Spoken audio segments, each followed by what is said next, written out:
Today we're going to take a look at how Far Cry 4 does with the GTX 680.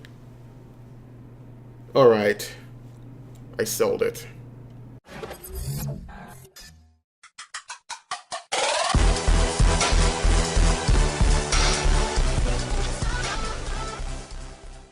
Now hold your horses, I do have the benchmark scores. I did do the benchmark run with 4x4 before I sold the card, so I do have it. Now I'm happy to say, recently I just went back into the game after version 1.50, and it's running pretty good. With the 970, the 680 was way back. The 970, it's running pretty good. No stuttering anymore.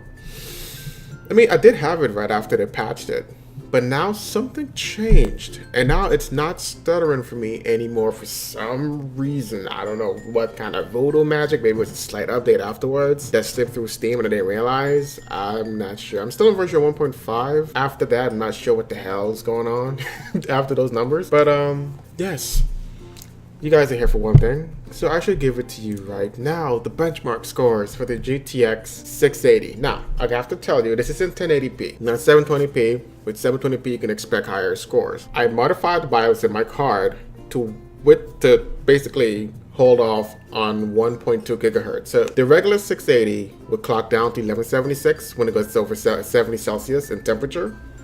Mine does not.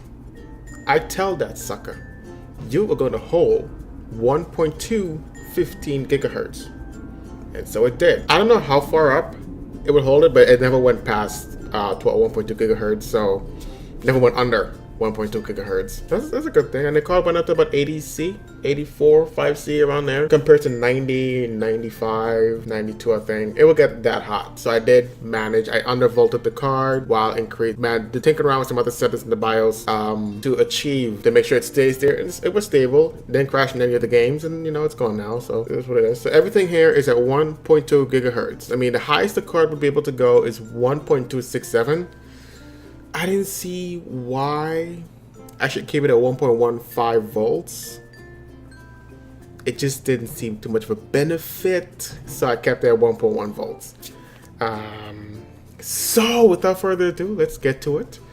Alright, Far Cry 4 on Ultra. Average frames per second.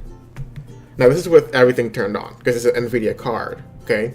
All the NVIDIA stuff, TXAA. I think I had an MSAA. I didn't have a TXAA because I think TXAA was broken at the time, maybe. I'm not sure, the performance wasn't there really. So I decided to just keep it an SMAA because I didn't see too much of any kind of a difference between SMAA and TXAA. So I left it on SMAA, okay? Everything else is on. The GameWorks things, the shadows, all that stuff was on. So I left that on except for TXAA, okay? So on Ultra settings with SMAA, we get an average of 40.975 frames per second. On high settings with SMAA, we got 49.075 frames per second. At mid settings, mid-high, some things couldn't turn. The next level from high was low, so left it at high. I didn't turn it on low, I left it on high. So on high settings, on mid settings, mid to high, because again, some things won't turn to low. With SMAA, I got an average of 60.967 frames per second. So, yeah, it's pretty good, right? And the game looked well. The game looked great also because SMAA is on. I think SMAA seemed to do the most. When in terms of visual, SMAA, you turn it off, like, it looks like crap to me. So yes, I did one other test, and this was with Ultra. Everything Ultra, turned off GameWorks, Fur, and SMAA. I turned all that stuff off, all the extra filters and stuff off, and I got 48.967 frames per second. So yes, and this card is the required, is the minimum, is the recommended, is what they're recommending. So this is what they want. They say they recommend you. I don't remember what the minimum is, but the minimum is pretty low, fairly low. So yeah, do expect the card to work well. If you want 60 frames a second, then medium settings would work. with SMAA and some other NVIDIA stuff on. You just have to think around with it. And it looks good. As long as you have SMAA on, I see no issues. I see no issues. My friend and I, we were playing Battlefield 4. And I'm like, tinkering around with the settings. So I went from medium to ultra on Battlefield 4. I saw no differences. We saw no differences in visual quality. We couldn't tell the difference. Maybe by picture, yeah, but I tried. I went from medium to ultra. I couldn't see any difference. So I put it on medium, and we're playing on medium right now. So with 4x MSA at 1440p, by the way, I might add, and it does look really, really good. So again, I just gotta play around with it. Sometimes ultra doesn't really make that much sense. You know, sometimes it'll take a lot of, it might take more horsepower, but very little visual effects might come from it. So it's up to you to decide what's best for you. I do apologize about the background noise. The walls are very thin.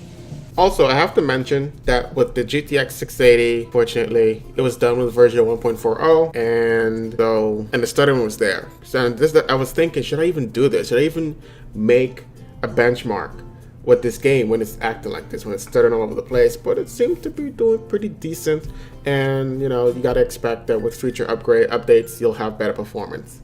So that's something to look into. Which version 1.50 is out now, so, and there's no stuttering. I'm not getting, at least for me, I'm not getting no stuttering. So 680, if you planning to upgrade, I would say a fair price point for the GTX 680 is about anywhere between $150, maybe $190, $180. I think is a great price point. I think it would be fair because you got to think you have the GTX 970, which is around $329, so it's $130 more. And you're gonna get a significant performance boost in terms of that. Between the, I'm not gonna spoil that because I did do the 970 benchmark. So there's something you also gotta consider. You also gotta consider the VRAM. It has 2 gigs of VRAM, and you know, you got other cards out there, 700 series and 800. The 700 series and the 900 series have 4 gigs, 3 gigs for the 700 series, 4 gigs for the 900 series. And this game uses a lot of RAM.